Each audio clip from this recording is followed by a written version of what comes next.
Tuhan sertamu. Dan sertamu juga.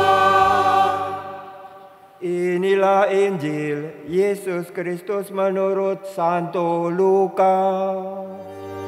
Dimuliakanlah Tuhan.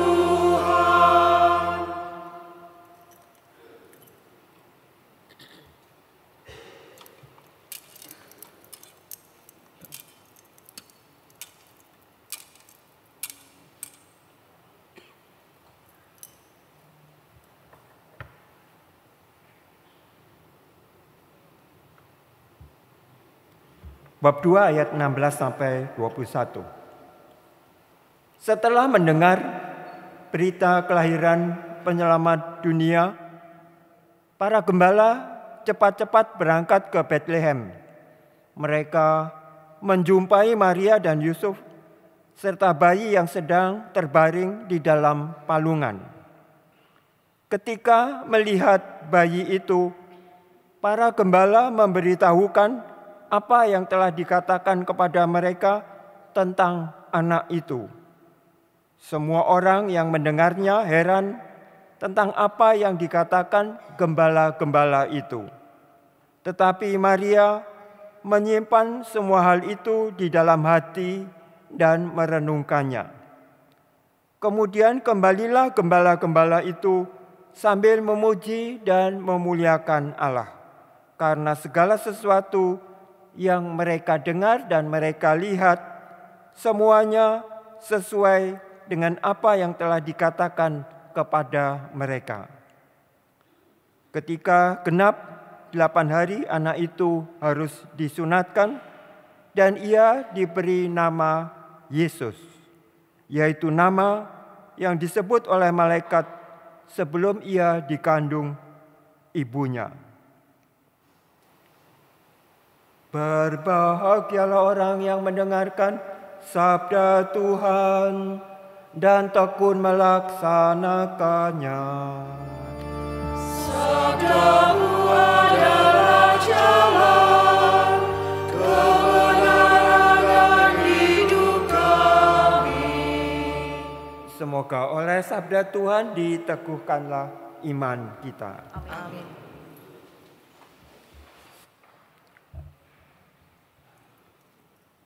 Berkat atau berkah. Kita sering berkata, God bless you. Tuhan memberkati engkau. Atau kita melihat ada warung yang namanya barokah, berkah. Diberkati Allah. Bahkan ketika kita membuat tanda salib pun, itu suatu doa yang singkat, itu menyatakan oleh berkat Tuhan. Membuat tanda salib. Sehingga sebenarnya seluruh hidup kita sekarang ini hendaknya ditandai salib itu. Artinya selalu mendapatkan berkat Tuhan. Berkat itu pemberian. Pemberian yang kita terima. Karena Tuhan itu memandang diri kita dari atas sana, melihat dan memberikan sabdanya kepada kita. Dan sabdanya itu menjadi manusia.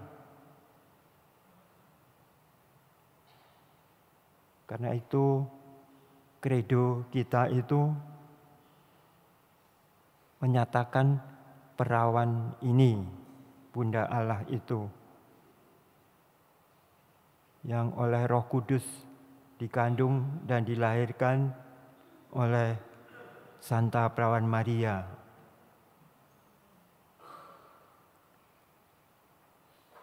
Mengapa disebut Bunda Allah?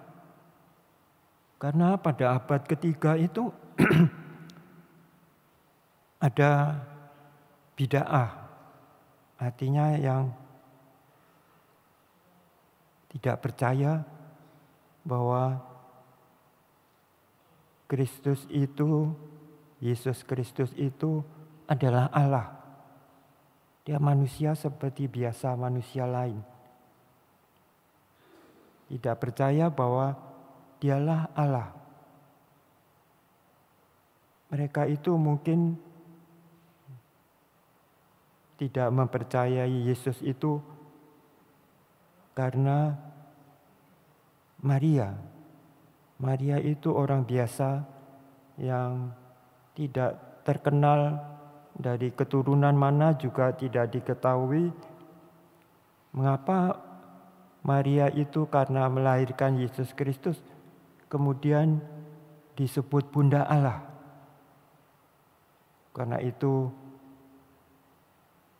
Konsili Nicea Konstantinopel, konsili itu menyatakan dengan tegas, Sang Perawan Maria itu Bunda Allah. Bunda Allah. Banyak orang yang menentang karena masakan Allah itu memerlukan seorang bunda. Tetapi kepercayaan kita itu lain. Kepercayaan kita itu karena kita percaya Sang Sabda itu telah menjadi manusia. Disebut Putra Allah. Disebutkan oleh malaikat itu kepada Bunda Maria, hendaklah ia dinamakan Yesus, yang artinya juru selamat. Yesus itu lahir ke dunia dan dia menuntut kepercayaan kepada dia, bahwa dia itu datang dari Bapanya. Karena itu kita sekarang yang percaya boleh berkata, Aba ya Bapa. Aba itu panggilan seperti kita menyebut Bapa kita karena sayang, Papa. Papa ya. Jadi Papa itu artinya panggilan kepada Bapa yang dikasihi. Karena orang tidak senang seorang perempuan disebut Bunda Allah. Tetapi ditegaskan oleh Konsili Nicea itu, Maria disebut Bunda Allah karena dia melahirkan Yesus Kristus. Kita yang percaya sekarang ini tahu bahwa Yesus Kristus yang telah bangkit dan naik ke surga itu selalu bisa memandang kita, memandang dan memberikan sabdanya kepada kita kemanapun kita pergi. Hendaknya seluruh hidup kita itu diberkati Allah. Berkat pemberian. Karena itu tadi dikatakan wajah Allah menyinari manusia. Sang bayi lahir. Para gembala cepat-cepat ke Bethlehem untuk melihat wajah sang bayi itu. Karena itu para gembala diberkati. Malaikat-malaikat itu datang kepada mereka dan menyanyikan lagu kemuliaan itu. Yang berkenan kepada Allah ialah mereka yang dengan hatinya menyambut gembira kedatangan Juru Selamat itu. Mari kita juga bergembira karena kita telah menyaksikan, kita telah melihat, bukan dengan mata kepala, tetapi dengan mata hati kita. Kita percaya, karena itu kita diselamatkan, kita diberkati selalu. Karena kita menyaksikan dan mendengarkan sabdanya. Sabdanya adalah sabda Allah, karena dia sendiri adalah Allah yang datang ke dunia. Karena itu kita hari ini bersyukur. Kita mau supaya dimanapun kita berada, kita diberkati oleh Allah. Diberi kesanggupan untuk menerima rezeki dari Allah. Rezeki itu rupa-rupa, bukan hanya harta benda, tetapi juga kepercayaan kita, iman kita itu pemberian Allah. Barang siapa menerima pemberian Allah itu sesungguhnya menerima rezeki yang sejati. Apapun yang terjadi itu rezeki kita.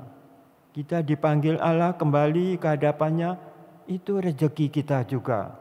Sehingga kita tidak khawatir menghadapi pencobaan hidup. Beratnya beban hidup ini dapat kita tanggung kalau kita terus bergembira karena merasa diberkati oleh Allah. Karena itu hari ini kita bersyukur karena kita mengakui bahwa lewat Sang Perawan Maria, Bunda Allah itu kita menerima kelahiran dan kedatangan Yesus Kristus itu. Kita tadi mendengarkan Maria mendengarkan apa yang dikatakan para gembala itu dan menanamkan di dalam hatinya. Dia yang merenungkan dan menanamkan di dalam hatinya apa yang dia dengar lewat para gembala, lewat semua orang, lewat perbuatan yang dilakukan Yesus Kristus, bahwa yang datang itu memang datang dari atas. Sang Perawan Maria itu tahu dan mengerti, cerdas. Karena itu marilah kita menjadi secerdas Bunda Maria. Mari kita panjatkan doa-doa permohonan.